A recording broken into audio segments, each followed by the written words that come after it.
Hey you guys, this is Ashley. And I'm Liz, and this is the Besties and the Books podcast. Hey! Hey, what's up? We have a very special spoiler-free author interview episode for you guys today. We are just freaking out.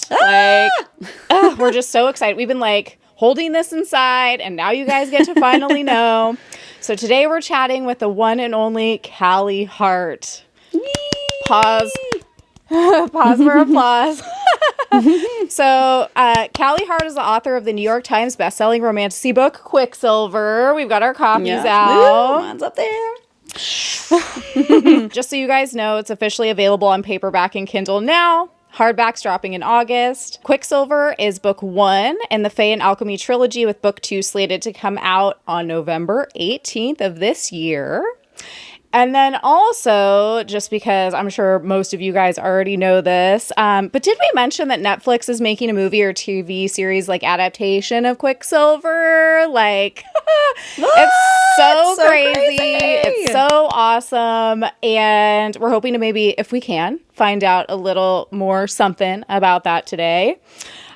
We simply cannot wait. And just as I said before, this whole episode will be spoiler free. So if you haven't read Quicksilver yet, if you're considering, wanting to, you want to know a little more about it, maybe you want to know a little behind the scenes, then you can feel free to stick around because we won't be spoiling any of the book for you this time.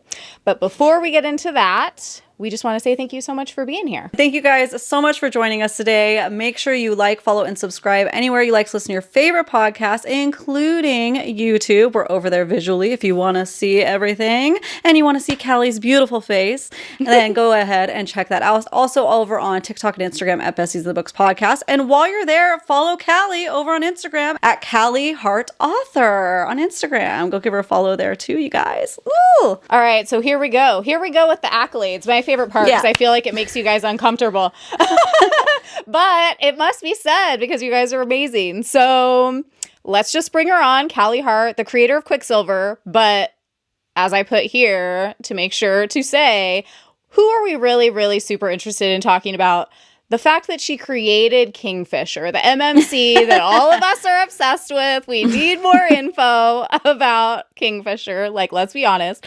Callie is an Amazon, USA Today, and New York Times bestselling author. And Quicksilver is also currently a Goodreads choice and Best of Book Talk pick. So pretty freaking awesome. Pretty cool. Callie has historically written many dark romance books in the academia, motorcycle club, and mafia realms, but we're so glad she decided to dive into fantasy. So Here we are. Welcome, Callie. Thank you so much. Appreciate it. Thanks, guys. Welcome. Thank you so much for joining us today. We're so excited to kind of pick your brain about some of the behind the scenes, about writing this book, and just that journey for you. Liz and I do a little thing on our weekly podcast called Fave and Fails. We kind of make them themes sometimes of the week. So we want to put you on the spot here and talk about your fave and fail Quicksilver edition. So what was your favorite part about the process of writing this book, and maybe your least favorite part about it? Sure. Yeah, I'm already scouring my brain. What am I gonna... My fail. Yeah, absolutely. About the writing process itself, or about the story, or... Anything you want it to be. Choose your own adventure.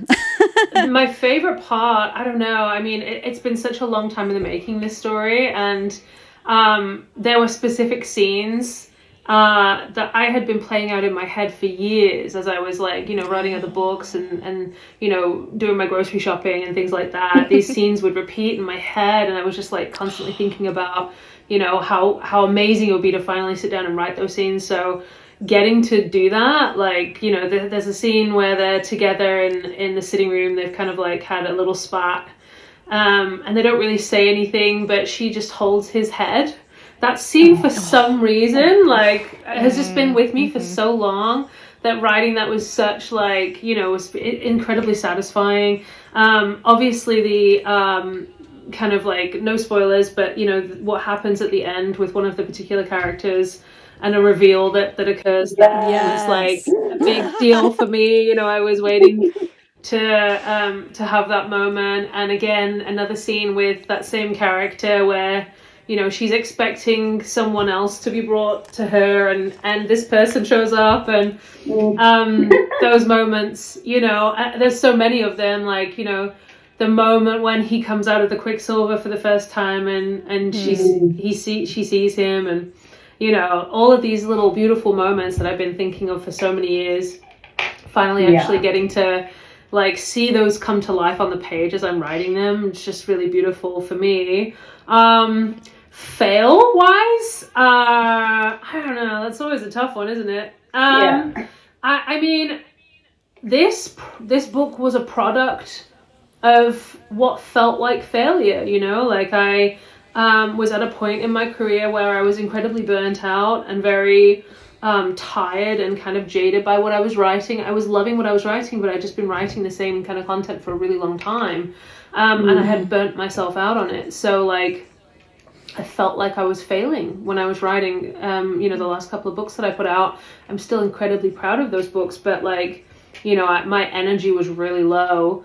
And I was at a point, honestly, where, you know, I was really having to think about whether I was going to be able to continue being a writer, you know, financially, physically, mentally. And as I say, this book has been playing out in my head for so many years. I was like, okay, well, if this, you know, if I've got one book left in me, then I'll be damned if it's not this one. And I had really no idea how it was going to perform. I keep telling people this, you know, it's such a weird thing, but like it was my Hail Mary, and I just didn't know how people were going to respond to it, because obviously this is not my wheelhouse genre. And I was just like, if people pick it up and love it and like it, then that's great. And if they don't, that's okay too, because then I'll have the book. And when I released the book, it did not do well for, you know, probably a month, 6 weeks, you know, and most authors know that once a book comes out, if you kind of like get through the first couple of weeks, and you don't catch that algorithm on Amazon, you know, it's kind of dead in the water at that point. It's very hard to revive a book after not a big kind of release push. So I kind of had accepted at that point that, you know, technically the release had been a failure, and that the book was done, and I had done the thing, and I said I was going to do it, and I did, and I was still incredibly proud of the book. But I had kind of accepted that maybe I wasn't going to continue being an author, and then, you know, overnight it just went. So deeply grateful. That fail turned into a win for me, and I'm very grateful for that. Yes. That's what we love. A fail that can be flipped around. And boy, are we glad that you took that risk and did it, because we are obsessed. Yeah, that's amazing. Like, what a good lesson, too, and just, like, being happy with the things that you're creating because you're happy with them. But then when other people see that, how cool that can be, too. That's so exciting. Yeah. You kind of, like, you know, I have made the mistake in the past of writing to market, and it's never a good idea. So, you know, I was very proud that I wrote this for myself, and it was exactly the book that I wanted it to be. And, you know, I'm very, very lucky and very, very grateful that, you know, it resonated with other people as well. I'm so grateful to everyone, you know, on Book Talk that really took this thing and ran with it and made it into what it is today. But yeah, I still super glad that I wrote it for me. Yeah. Oh, that's awesome. Amazing. Dude, so cool. And burnout, dude, it's real. Yeah. It can really take the wind out of your sails. And so good on you for taking that risk. Thank you. So what do you think, like, what should people expect when they're getting ready to read Quicksilver? Like, what should people expect from the story? Like, how would you summarize the plot if you were, like, I don't know, just, like, telling it to, like, a friend? Like, hey, this is what, you know, it's kind of about, without spoiling anything. Yeah, for sure. So it is it's really a story about found family at the end of the day. There are lots of other moving parts to it, but that's the crux of the matter. It is a story of a human woman, she's 24, struggling to survive in a very oppressive realm that is, desert-like and water is very scarce. She cares for her brother, who's a bit of a numbskull, always getting himself into trouble, has a little bit of a gambling problem. So she's constantly bailing him out of trouble and, stealing to survive, making sure that they have enough food and water, to live. And it's a day-by-day thing. And one day she steals something that she really shouldn't have. And she is taken before the queen, and the queen is not very friendly toward her, and essentially says she has to be executed. So during the midst of that occurring, she accidentally opens a portal between her realm and the Fae realm, Avelia, which she did not know existed, has been a thing of myth and legend her whole lifetime, where she opens this portal and in comes death, essentially. She thinks he's death. She thinks she's dying. And obviously this is where we meet Kingfisher.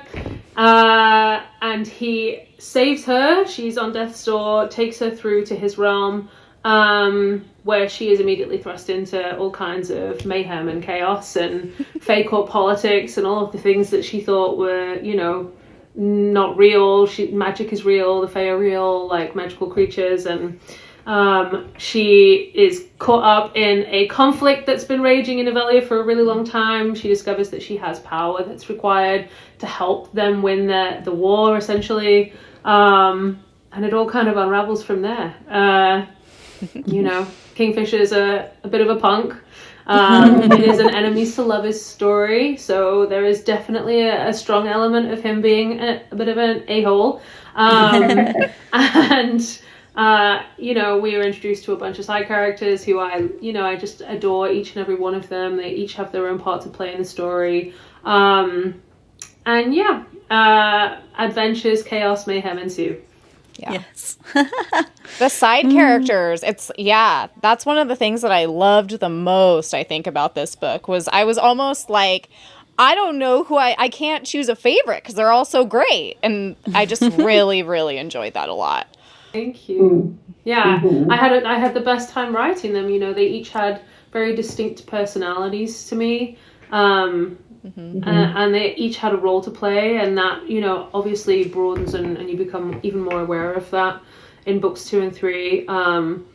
But writing the side characters, they, especially Carrion, I know that people love Carrion, which I'm very grateful for, because he's just so much fun to write. He is a japester and a bit of a moron and a clown, but he has depth to him too, which you really get to see in book 2, which I just cannot wait to share with you guys in November when it comes out. But writing Carrion was just a pure joy.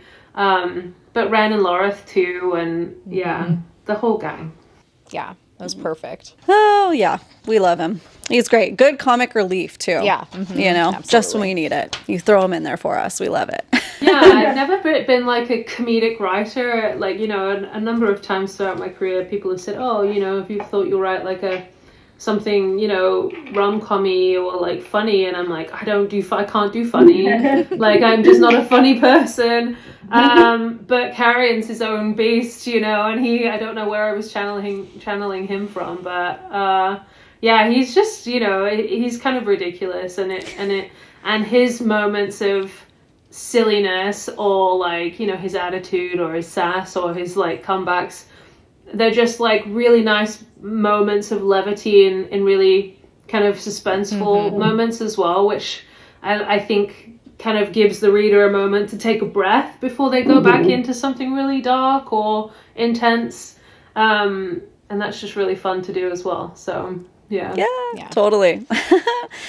So what kind of inspired you, if anything, in particular, to create Quicksilver? I've been asked this question, obviously, a million times, and I always say the same thing because it's true. There wasn't any one thing that inspired me. I love reading high fantasy, epic fantasy. That's been my bread and butter, since I was a child, and I read The Hobbit when I was little, But it's the characters that this story kind of unfolded around.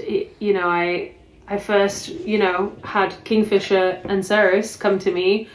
And I had these moments that were playing out in my head, and I didn't know who they were, these characters, or what was happening with them, and what was the world around them and things like that. None of that had come, to fruition in my mind at that point, but I knew who, I was beginning to know who the characters were, and that was what I really focused on at first. And as I got to know him better and her better, I was like, well, who is he that he would do this, and who is she that she would react this way, and how do they come together, and what is their dynamic, and how do their differences make them stronger, and things like that. And the world kind of expanded around them in that way, which was super interesting and a really fun way to write for me, because I normally have an end point with the story first, and then everything else moves backwards from there. But this was really truly about the characters, and I just loved that. It was really fun. Yeah.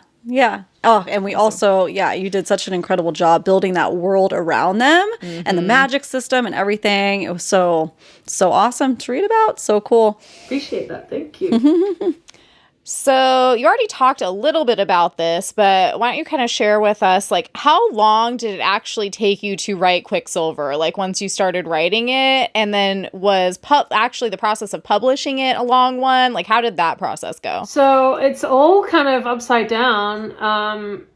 I had maybe, I think, over the years written these moments down, okay, I would wake up and be like, oh my God, I've got to write this down. And I'd get 300 words of a scene, this. And I had this document that probably had 5,000 words in it of that. It was nonsense. And then I had that sitting on my desktop for a very long time. And then in November of last year, 23, sorry, not 24. I keep forgetting we're 25 now. November 23, I sat down and I was like, okay, this was after Thanksgiving. I opened that file and I pieced it out, and I was like, okay, this bit goes here, this bit goes here, this da da da da da.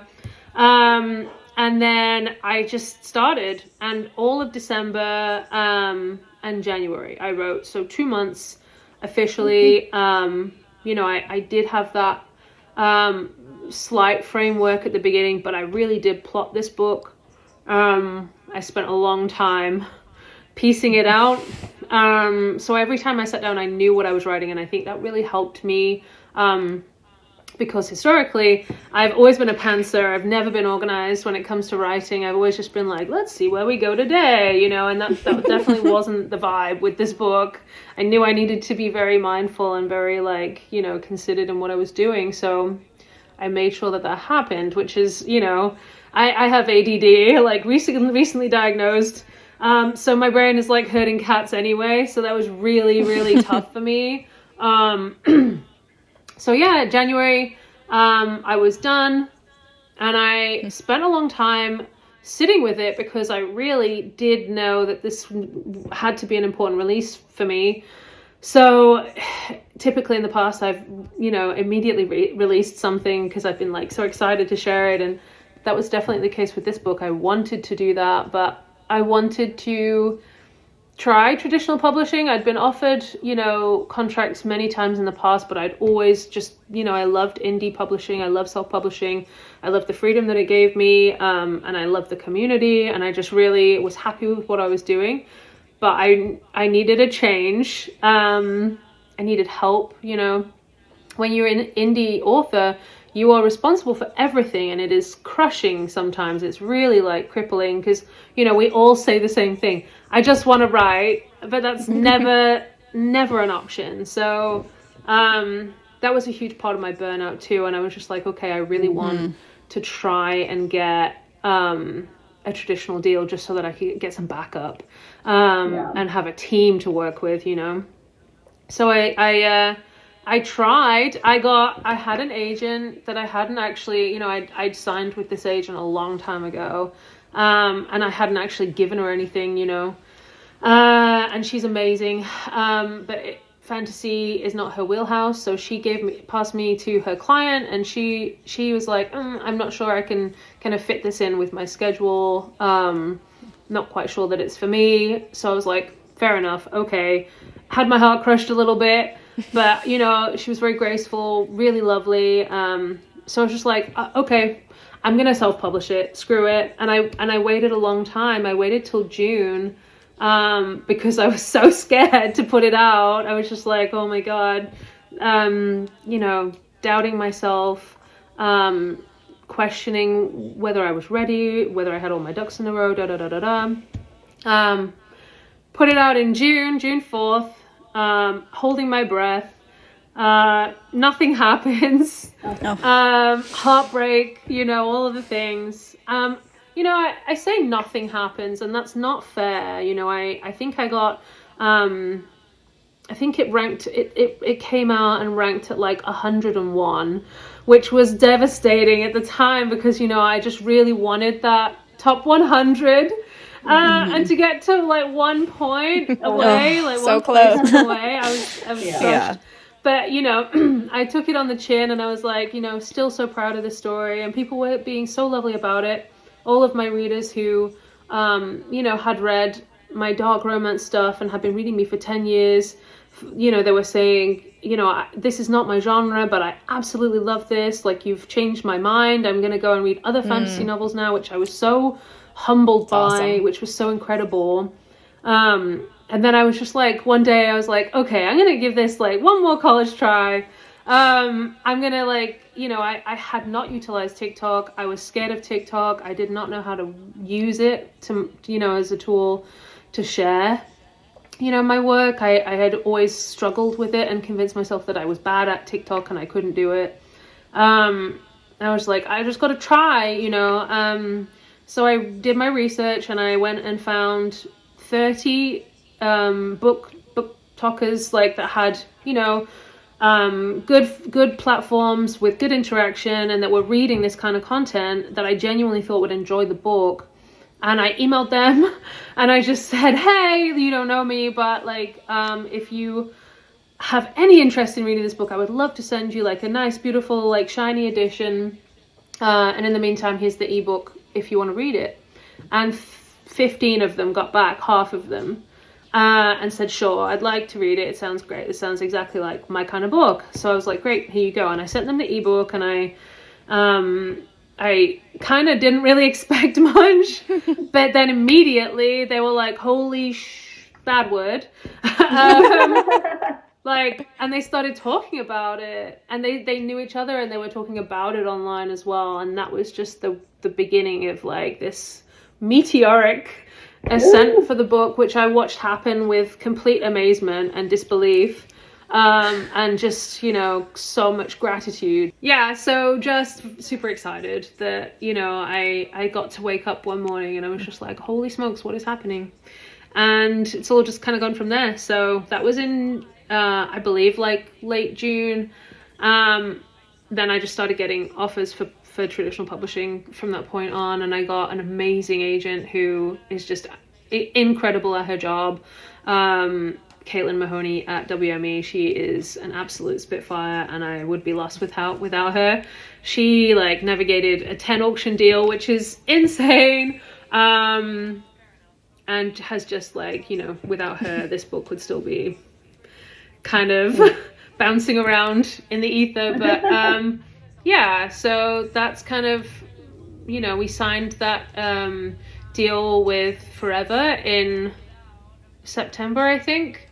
And by December, they had traditional, like, published copies on shelves, which, you know, people might not understand, but that is, like, a phenomenal feat for them to have gone in 4 months to get hundreds of thousands of copies of this book on shelves across the nation, which is just mind-blowing. So, yeah, very grateful. Yeah, you had a wild 2024, didn't you? I sure did. What What a wild ride. Yeah. That is so crazy. That's awesome. Congratulations. Yeah. Like, congratulations, man. You know? I That's appreciate awesome. it. Thank you. Yeah. Yeah. I keep pinching myself. I'm like, man, do I have like a brain tumor or something? And I'm imagining all of this. Is this not real? Yeah. I mean, I remember just like, just scrolling aimlessly as one does on Instagram even. And it's just like Quicksilver, Quicksilver, Quicksilver. Yeah, I'm like, where did this everywhere. book come from? What is this about? Oh my gosh, it's amazing, And now walking the aisles of Target, there it is. Boom. Barnes and Nobles, boom. Fat stack. So that's awesome.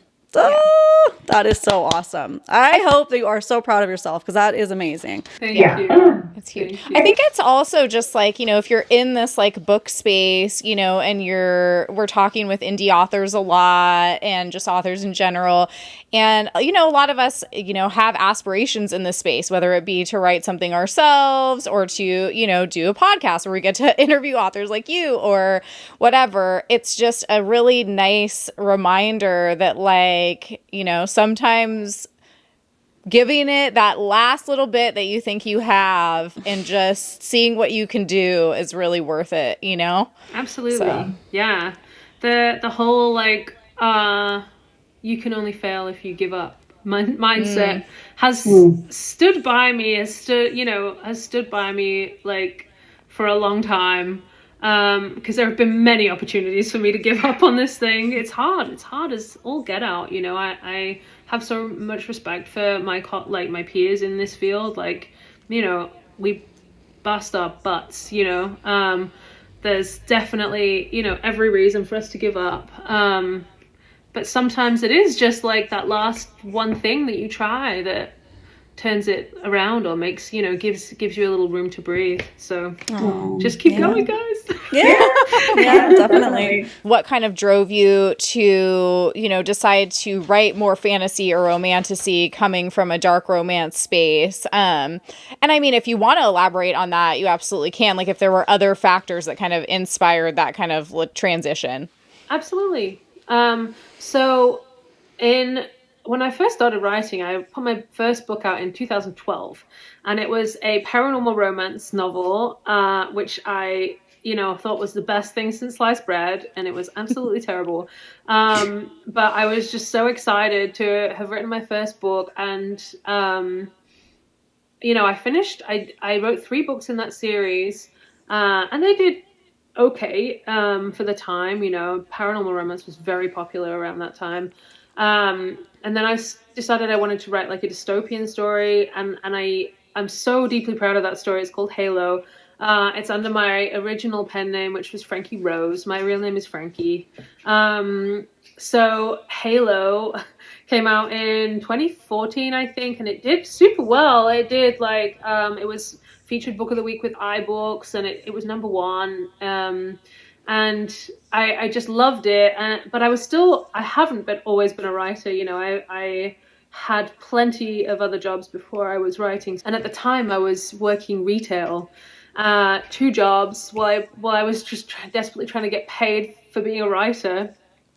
And a lot of my cohorts, my peers at the time started writing dark romance, mafia, and MC, and I was just like, I don't think it's for me. I really love world building. I love fantasy. I love magic. I love, all of these like other elements of these stories that I'm telling. But then I also really wanted to, pay my rent with my work and not have to go work retail. Not that there's anything wrong with working retail, but I just really wanted to sit at my desk all day and make stories up. So I started writing dark romance, and I realized how quickly I loved it. And I created my series Blood and Roses, which, immediately gave me the opportunity to quit my job. I was paying my bills with that series, and I was just so in love with the characters Zeth and Sloane. And so, yeah, I mean, I always recommend Blood and Roses to readers if they do have like a little sliver on that Venn diagram of like the genres that they enjoy, because it is quite dark, not as dark as Haley's book, which I see up there on your shelf, but yeah, Yeah, there's some really like some of my favorite moments of my writing are in that series. It's very kind of like hairpin breakneck, like mafia, sexy crime boss kind of deal. But I've written then from that point on, I started writing standalones. I've got contemporaries that are dark as well. So there's Between Here and the Horizon and Calico. Then I started doing dark academia. With the Crooked Sinners series with Riot House, and then Requiem, which has the biggest plot twist I've ever written, second biggest. Yeah, I love a plot twist. So there's just so many books that I'd love to share with people. They each have their own little place in my heart. So awesome. We love that. Yep. So, do you have any favorite authors or books that, are either smaller and you want to shout out, or like maybe anybody, that really has inspired you as an author? Yeah, I mean, half of them are dead, but sure. No, I just read a lot of high fantasy. That's my personal genre, what I read for myself. I don't tend to read a lot of romance because I don't want to be colored by anybody else's work in my own work. So I read very straight fantasy. Typically, I'll read Patrick Rothfuss, not dead. I'll read, I love Pierce Brown. Like his, Red Rising series is just stupid, so good. Also not dead. But I love Tolkien, and he's just the OG, he's the GOAT. Someone said a really cool quote to me the other day that was just like, all fantasy stands on the shoulders of Lord of the Rings, and it's so true. Like everything does. Like that man's mind just must have been crazy. But I love Haley. She's like such a badass.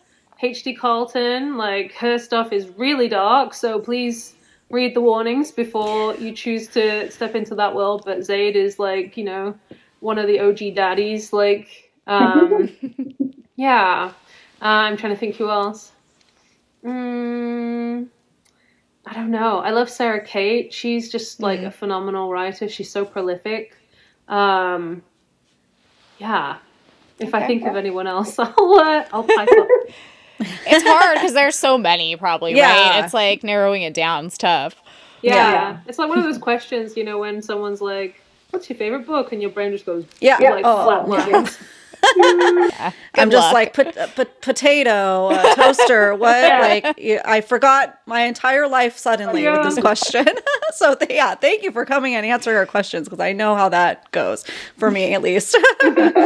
Yeah. Well, let's take it back to Quicksilver for a second and talk about our new daddy, Kingfisher. Was his character inspired by anyone in particular in your life or what you've seen? Anything that sparked that little joy that we get to read upon now? I'm so, I always feel so bad saying no to this question, but, I don't borrow things from my real life to, I really want my work to be itself. And he is definitely himself. He was the first, as I say, the first part of this book that came to me, and he, I hate talking about characters like they're real people because it sounds just nutty, but they do feel that way to us. It is just because we spend, so many hours out of a day with these characters that they have to feel real to us. Otherwise it doesn't work. So, I really spent a lot of time with him. And I think that's how, how he might feel like more fleshed out than some of the other characters that I've written in the past. I don't know. But, I just spent such a great deal of time with him working on this book. And over the past, when I started making those notes and writing stuff down for the series, it was 2017, 2018, here and there. So I've been thinking about him since then, and he's as time has passed, he's become more and more and more and more and more of a real thing in my head. So yeah. Personally, I really appreciate him. I feel like, sometimes when we have like a very grumpy MMC, it can be a little bit harder to connect with him because, as a character, he's very closed off for a lot of different reasons. And for some reason, I liked him immediately, and I felt like we were really getting to know him, even though we didn't really know a lot about him in the beginning. You know what I mean? And so that was unique. Yeah. I wanted to have him be this. I mean, there's no real grumpy sunshine thing going on here. Like, she's not sunny. No. But I really, he is grumpy, arrogant, rude. All of the things. But I wanted there to be little pieces of him that shone through, and for you to kind of be like, oh no, there are redemptive moments to this character, and you see that he cares about his friends no matter how grumpy he is and rude, and these little moments that give you hope for his soul, that he's not just this awful son of a gun that you're going to hate the whole way through. And I've loved how that has progressed into book 2, because you get a totally different side of him in book 2 as well, which has just been so much fun to write. Awesome. I cannot wait. I cannot wait. Yeah. Without spoiling stuff, it's so hard, but I just loved seeing their dynamic evolve throughout the book, and certain things that happen were just so unique and cool to the story. I'll just say something about tattoos and the way those go on. Dude, we like so cool. I was like, whoa. I have to reread that again. So cool. Yeah. So when I wrote that, I'm such a visual person, when I'm writing it, it really is I'm seeing it play out completely in my brain. And I just had this vision of how cool that would look, in a scene, if it was a show or a movie, to see that happen and it just be such a cool moment, and for her to not understand why it was happening. And then the realization that it was still there the next day and being mad about it.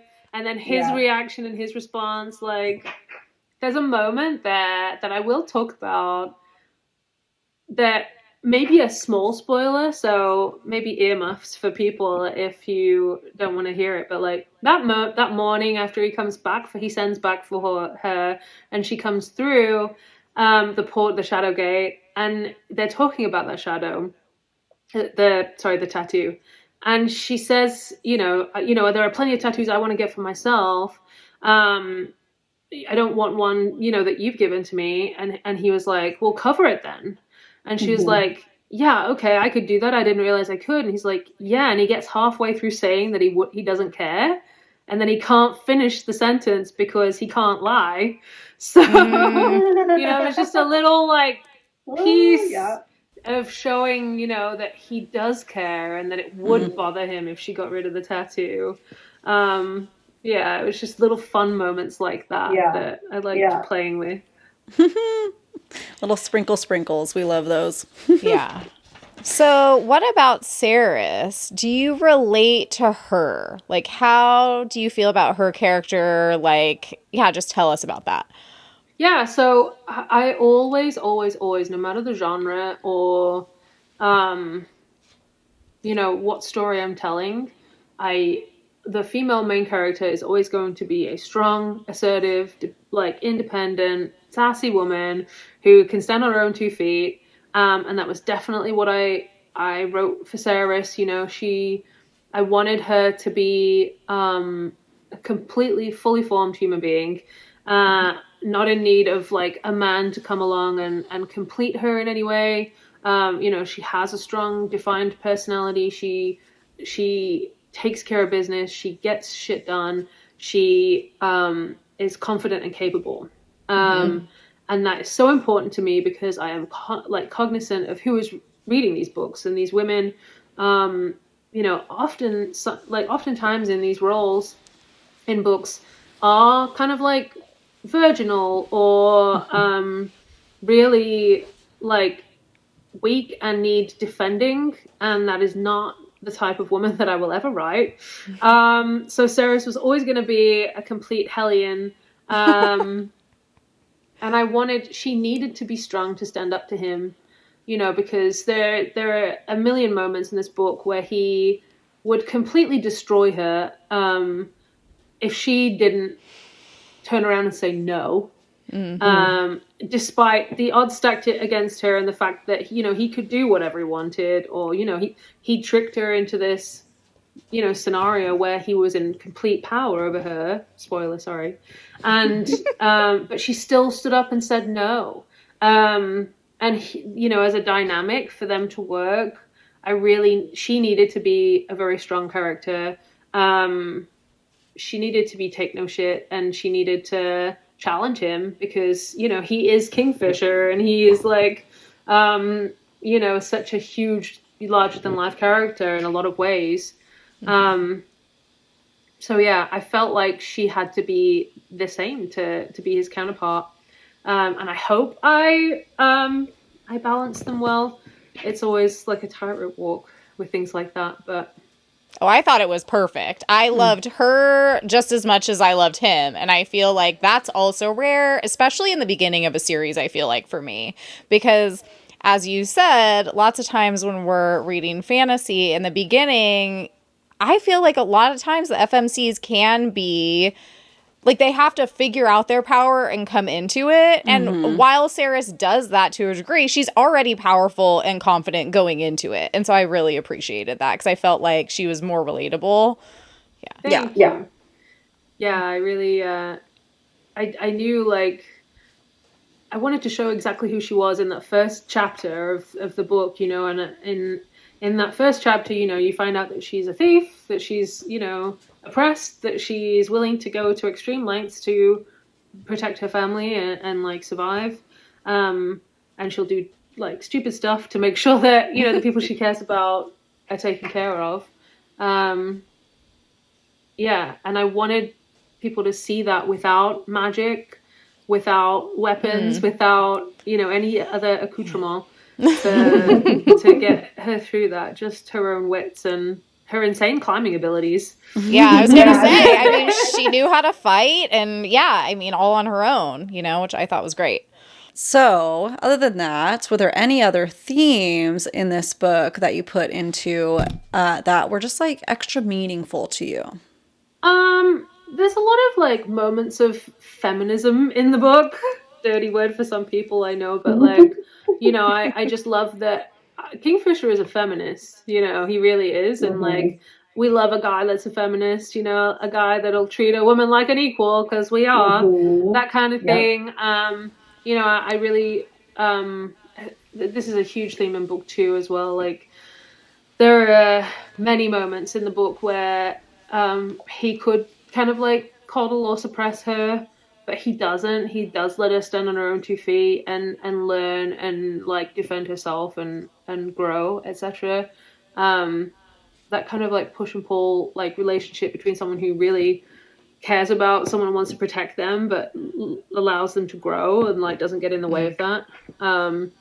So that kind of thing. But yeah, found family is always a big thing for me. Like, and we've spoken at length about the side characters, but for me personally, like I've been away from, I'm from the UK originally, but I moved to Canada and then I moved to Australia and I've been in the States for a very long time now. So, half my life I've been outside of the country and away from my family. I haven't had, a holiday with a family member in 20 years. So, found family is a really big deal to me. It's very important. And, we have orphans Christmases and, Friendsgivings and things like that. And those moments with the people that you find along the way are really beautiful and super important to me. So that was always going to be a huge part of the book, and is a huge part of most of my books. So apart from that, my mind is blanking. I feel like that's great because it's like, I mean, we put it right here. One of the best parts of this book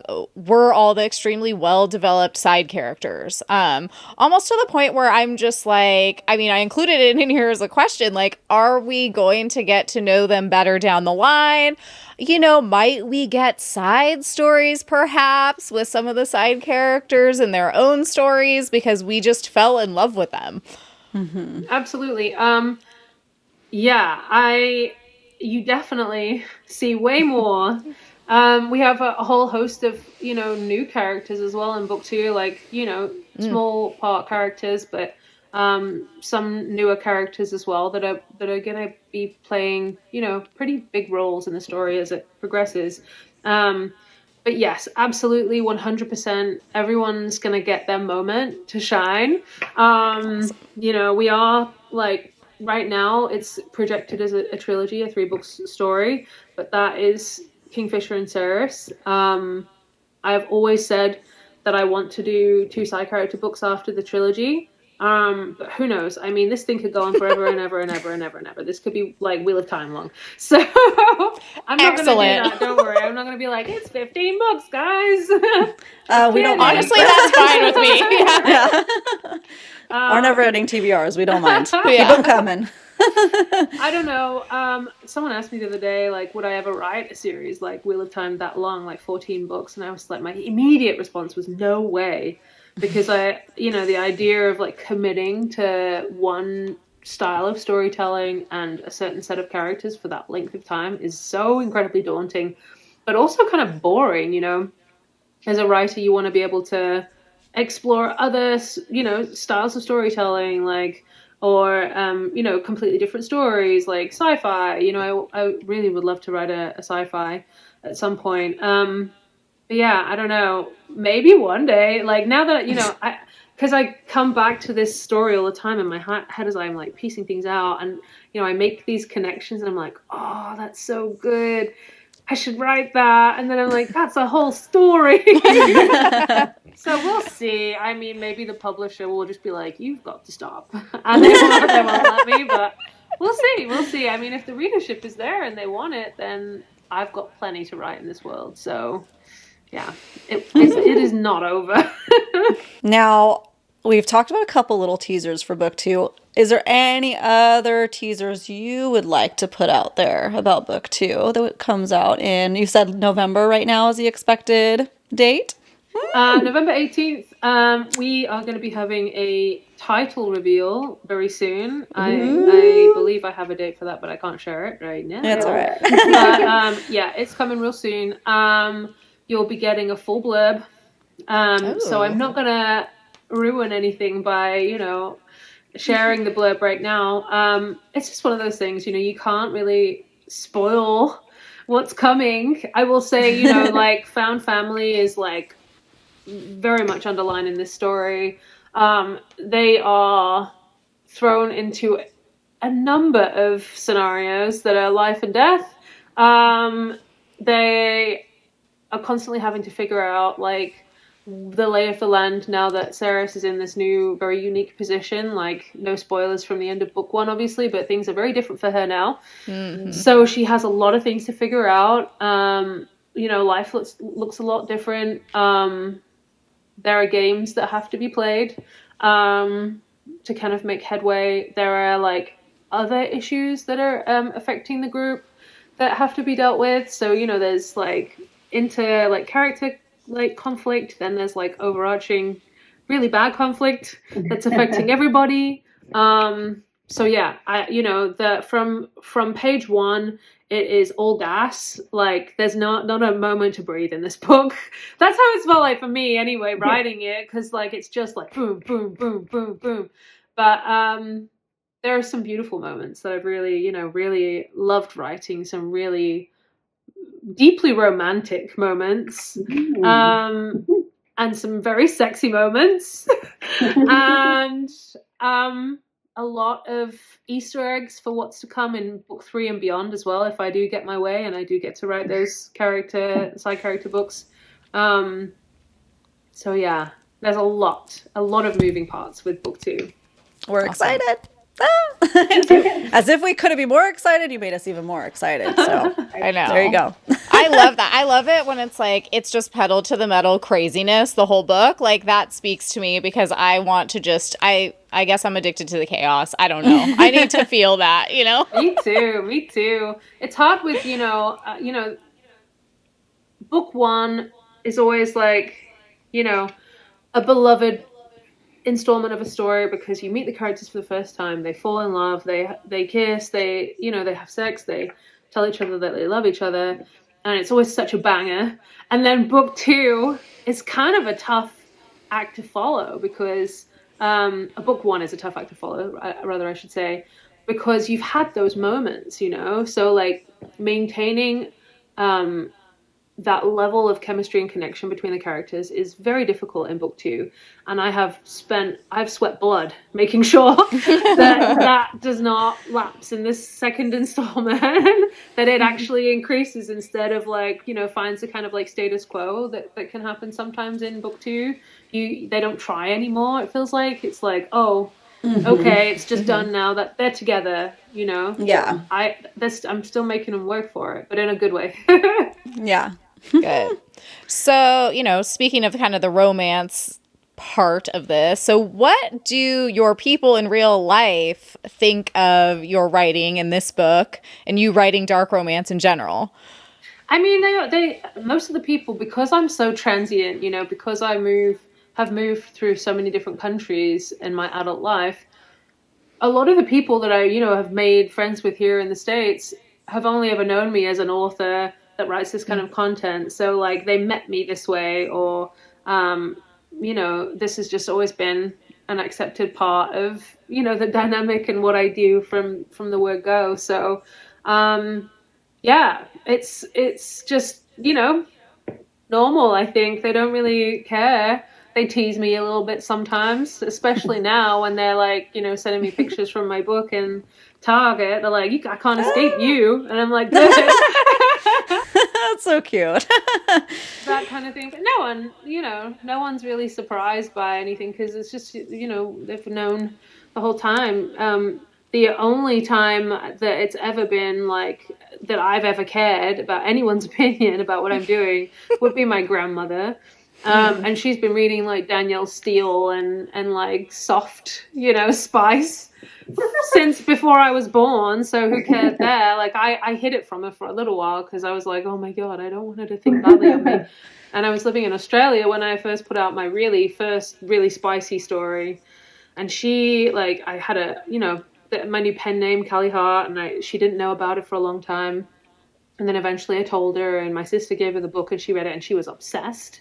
Aww. She was kicking her legs and squealing while she was reading. So, the only person I ever cared about, she ended up becoming my biggest supporter in that. So, I love that. That's so sweet. There have been many times when people have gone, oh, what do you write? And I'll, in a scenario where, you're out and about and you say, oh, I'm a writer, I'm an author.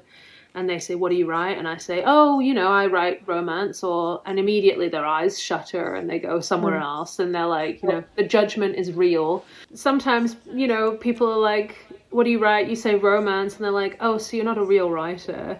And it makes me want to scream. Sure. Yeah. Whatever, dude. Like, normalize just screaming in those people's faces. Yeah, exactly. Just scream and run away. Yeah.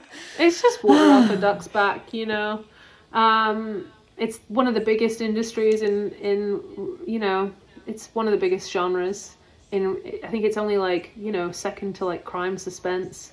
And that's because of the likes of James Patterson and Tom Clancy and things like that, who are just like selling millions of books. Yeah. But other than that, it's us ladies out here keeping publishing afloat. So that's right. That's absolutely right. If people get one thing out of your book when they read it, like, what do you hope that thing will be, like, from reading Quicksilver? I've had a lot of people actually reach out to me recently, like, everyone seems to be going through it a little bit at the moment with like, just the state of the world in general and how hard life can be sometimes, especially, we've just had the holidays and that can be a really difficult period for people sometimes.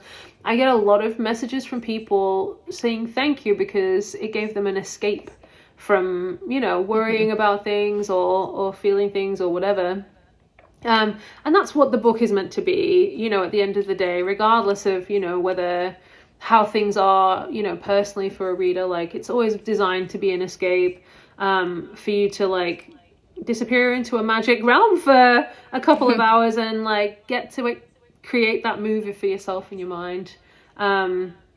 That's all I ever really want it to be. So I'm always super honored when people reach out and tell me that, you know, it gave them a little bit of a reprieve, or like it took them somewhere else that was fun to be. So yeah. Absolutely. I think something too that I really appreciated about Quicksilver was like, you know, with fantasy books, we read a lot of fantasy over here. Sometimes it can take me like, I don't know, maybe 10%, sometimes even 20% to like really get into a story. You know, it's building up. I'm kind of trying to feel everything out and see.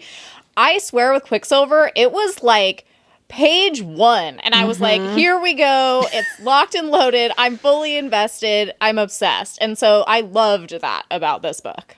So thank you for that. Thank you. I know that a lot of readers are polarized on that because, you know, a lot of people will say, oh, it's a slow book at the start. And I would hate to make sweeping statements. Like, how? I mean, there's a lot going on in the book, but I think, you know, I don't want to make sweeping statements and I don't want to make a generalization, but often I find that people who say that are more like romantasy readers who like fantasy. They're not fantasy readers, which is fine. You know, it's absolutely fine. But you know, there's a huge amount of information that has to be given to someone in this book before they get to the romance part, and that I do not deny that. And some people want romance from the first page, and you don't get it till the 30% mark, and that's when it picks up for people. So like, that's just like, you know, one of those things. You know, you're introduced to 2 new worlds in the first 30% of this book, like, you know, multiple fight scenes, the introduction of a magic system. Like, there's a lot going on, but there's no romance. So it definitely, like, there are certain people, and that's totally fine, who prefer to have romance a little earlier in a book, and they miss it in Quicksilver. But you know, I like to think that it makes up for it later, and it's super important to have that groundwork and that foundation laid in the first act of this book, so that everything else flows smoothly for the rest of the series. So like, you know, it's just a part of it. But for me, you know, we open on action. Like, you know, she's in a fight scene, she's climbing a freaking wall, she's escaping, like, you know, we meet Carrion pretty quickly, and I knew I was messing with people a little bit there when I wrote him in the first act. Because when you meet a male character at the very beginning of a book, typically they're the main love interest. So I was kind of like, they're going to think Carrion's the guy. Spoiler, sorry, he's not. But yeah, there's a lot going on in the first third of that book. So, yeah. Yeah, that's what I thought too. I mean, I just loved that it was like we just got to know Saeris so quickly, so soon. And I mean, I remember I like laid down and I was like, okay, I'm kind of tired. I might get through a chapter or 2 before I fall asleep or have to go to bed. And I was like, no, absolutely not. Like, I'm just keep on going. Thank you. Thank you. Yeah, no, it's hard. Like, you know, every author will tell you the same thing. Like, you know, we have to introduce this person to you and help you understand who they are as quickly as possible. So, like, you know, I needed to, in that first chapter, tell you exactly who she was, what her motivations were, what she was capable of, what her moral compass, you know, which way that pointed, you know, the people around her who, like, you know, all of these things that have to happen in the space of, you know, 4,000 words. But, you know, I was determined that by the end of chapter 1, you would know exactly who you were dealing with. And I hope that I accomplished that. But I feel like you did. I can see that 100%. Thank you. Let's talk about the audio for a second. I Because it's so good. like freaking out. Because I did both. I did the physical too. and bounced to the audio, and then I was like, oh my goodness, this is fantastic. So 10 out of 10, top tier. And we're just curious, did you have a say at all in who was cast for the narrators? Yeah, like, so Podium, I've been working with them for a really long time. They're phenomenal at what they do. They are experts at audio production, and they really know what they're doing. So, you know, they came to me with, you know, not even that many. I think maybe 2 or 3 suggestions for each role for Kingfisher and Saeris, and immediately when I heard Anthony, I was just like, duh, like, no brainer. And then Stella again as well, like, she's a phenomenal, like, voice actress. She has done so many amazing narrations and stuff, especially with Podium. And again, no brainer. So you know, very quickly there was never going to be any contention from my end on that decision. And it was more of a case of like, oh man, I really hope we can get these guys. And we were very lucky that we did. They both did a phenomenal job. Anthony is just obviously, like, his delivery on some of those lines, I was just like, oh my God, I wrote that. Jesus Christ. I love that. And normally, you know, I don't listen to my audiobooks. I just cannot do it. Like, I'm too in my head. I'm analytical and picking things apart and like wishing I'd written things differently, or like, you know, embarrassed by the spicy scenes and stuff like that. I'm just like, oh my God, I can't hear it out loud.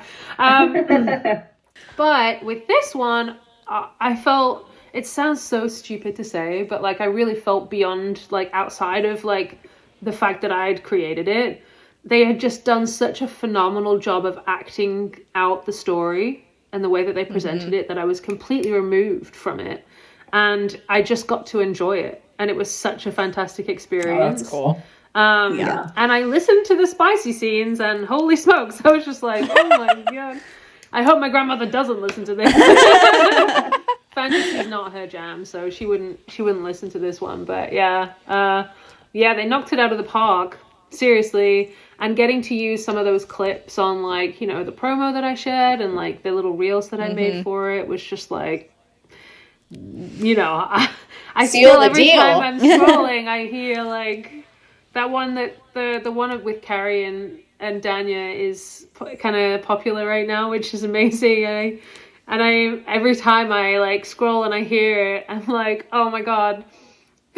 It doesn't feel like it's mine anymore, because it's become this like sound that, did you hear that? That blonde, that pretty blonde say, yeah, I can't remember verbatim, but like, it makes me laugh every single time. And it's so synonymous with that moment in my brain now. It's like changed my brain chemistry around that whole scene.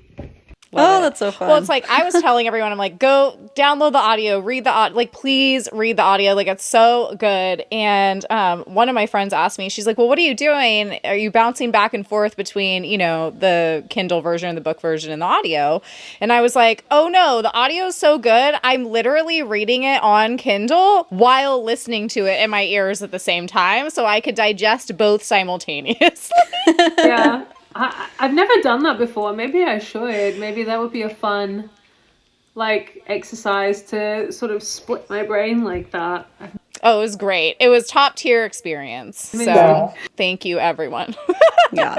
If you're like a subtitle reader when you I watch am, shows I and am. stuff, boom, there you go. Okay. Yeah. All right. I'm going to have to give that a shot. I'm going to try it out. Yeah. So to segue into this, because we're freaking out inside, everyone is dying to know.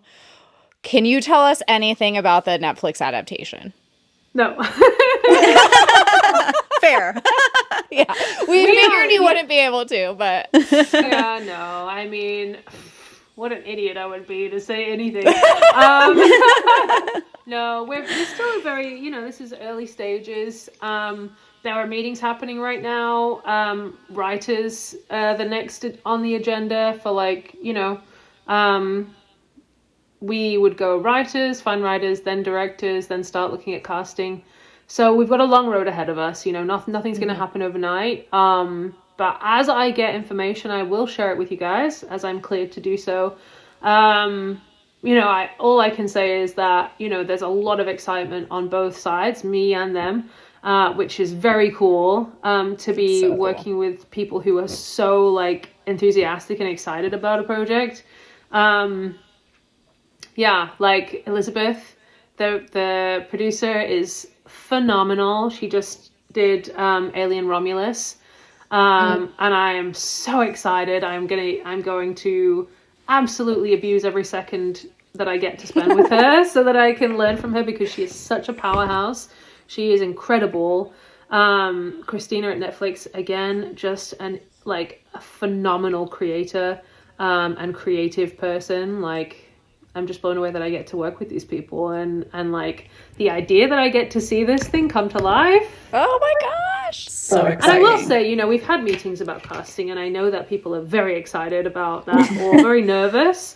Like, I've seen an awful lot of people saying like some dubious things about casting and like the likes. I obviously can't say any names, but like they're very serious about who they're getting to play these roles. That's all I'll say. Can you tell us like who would be like your dream fan cast for Kingfisher and Saeris in like a perfect world? Or is that too hinty? I can't, because maybe we'll get those guys, or maybe they'll see and then they'll be like, oh, I don't know. I don't know. I definitely have a favorite person, and we are hopefully going to pursue that person. So I don't want to say. How exciting. Yeah. Yeah.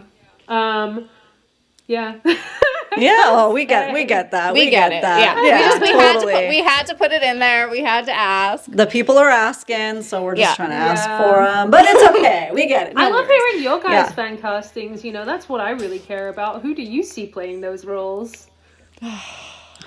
I mean, everybody thinks there's all those memes around of why am I blanking on his name? See, I'm doing that thing. Henry Cavill. Henry Cavill is like in a wig and playing everyone, like Kevin from The Office. I mean, Dwight from The Office. Like, he's just everyone, like the dog, the everything. So other than that, I'm really bad with names, so I don't have anybody in particular. But what about you, Liz? No, I mean, literally, that's who I picture probably like 99.9% of the time. And then I feel like that other little tiny percent is just like maybe Aaron Taylor Johnson, and that's it.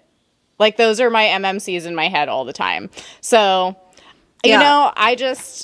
we'll just be surprised, and it'll be exciting. And then as far as Saeris goes, like, I don't know, because I feel like sometimes some of my favorite FMCs, when I see them in the movie or TV version, are no one that I would have ever expected, and then they end up being amazing. I'm like, ooh, when I hear something, or I'm like, oh, I would never have thought of that person. But then when they get in there and they make it their own, and you're like, oh man, they just knocked it. It could never have been anyone else. So we'll see. I can't wait to share it with you guys. I'm like chomping at the bit. Yeah. Who's ever gonna go in there and like embrace their character like to the fullest, that's who we want to see. Yeah. I'm just like super excited about Carrion, obviously. Like I'm obviously excited about Kingfisher and Saeris. But like I think, Carrion's gonna have to be like a complete unknown, because I can't think of anyone, and I never have been able to think of anyone that would really pull the role off. So, should we wrap it up with a smash or pass? Let's do it.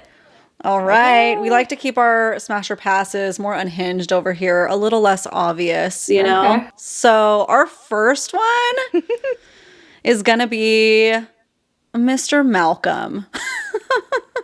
Smash or pass? Malcolm?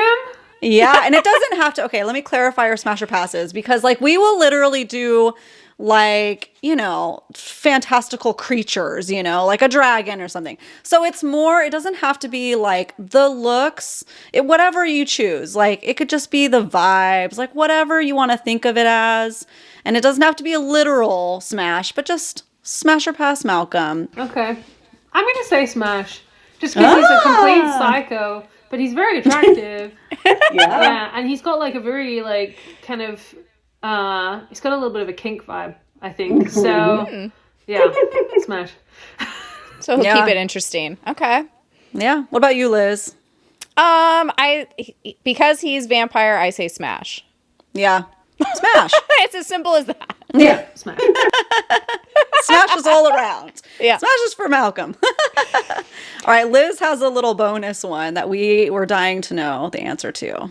Yeah, so this is an either or. So it's like you have to choose between Carry On and Renfis. Who do you choose for Smash? Smash for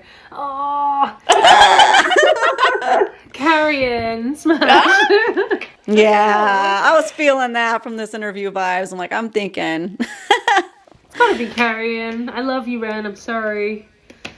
See, I'm obsessed with Renfis. I'm obsessed with him. And then listening to his accent on the audiobook, like, whatever. Like, he is top tier for me. Yeah. What about you, Ash?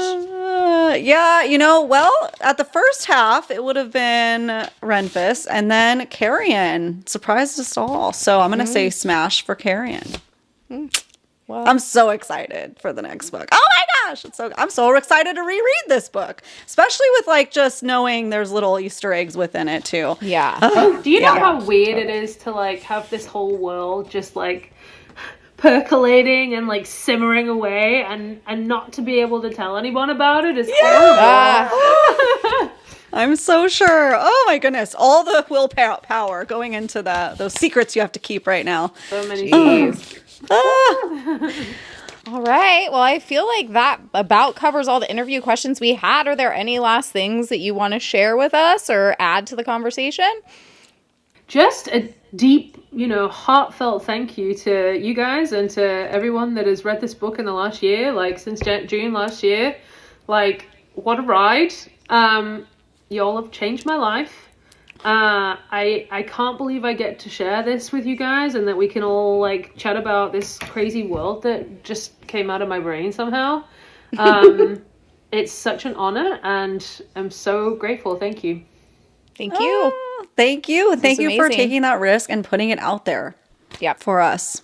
Now we get this treasure, this little treat. I love it. Thank you so much for joining us today as well. We loved having you and being able to pick your brain about this book and your just entire journey in the book world. So thank you so much. And thank you guys out there for listening to this special interview with Callie Hart. Make sure to head over to Instagram and follow Callie Hart Author so you can get all those little sneak peeks she was talking about and little teasers that will come in anticipation.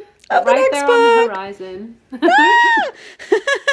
Thank you guys so much. Make sure to like, follow, and subscribe anywhere you like to listen to your favorite podcasts, including YouTube at Besties in the Books Podcast, as well as Instagram and TikTok. And you guys, we'll see you in the next one. Next Tuesday. Woo! Bye. Thank you again. Thank you. Bye.